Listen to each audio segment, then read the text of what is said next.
Elsa, kanina pa tayo nag-uusap about arthritis, pero hindi pa rin kasi ako makamove on do sa relationship talk natin kanina. Dahil, Edsa. Parang may luha ka na nga. namumugto ba? Huwag ganyan. Okay, moving on. And anyway, hindi kasi naiisip ko, parang yun nga, relationships, break up, ganyan. Parang it's a cycle na parang minsan mapapatanong ka na lang na, meron ba talagang someone meant for me? Meron ba talagang itinalaga ang Diyos na para sa akin, para mahalin ko, and mamahalin din ako in return?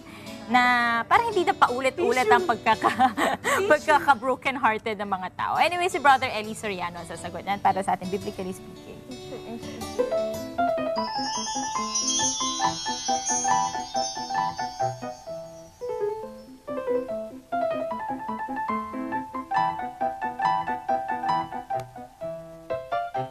Hindi naman sa lahat ng tao. Meron kasing mga tao na kagaya ni Kristo, na buhay ng mag-isa, wala siyang asawa.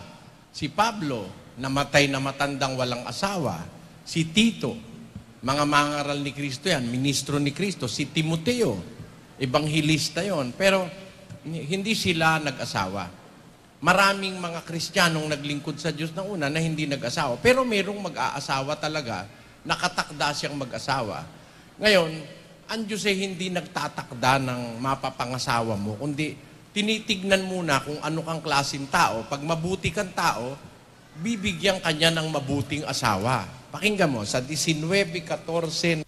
Bahay at mga kayamanan ay minamana sa mga magulang. Ngunit ang mabait na asawa ay galing sa Panginoon.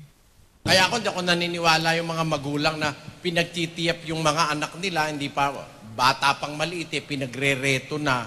Hindi tama yon.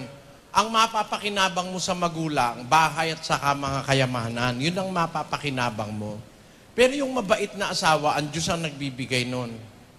Marami na ako nakitang palpak na pagsasama dahil pinakialaman ng magulang. Mas mabuti ang mamagitan ay ang Diyos. Sa Diyos ka manghingi, bahala na ang Diyos doon, kapatid. Huwag mo munang problemahin yun. Problemahin mo muna kung paano mo masusumpungan ng Diyos sa buhay mo.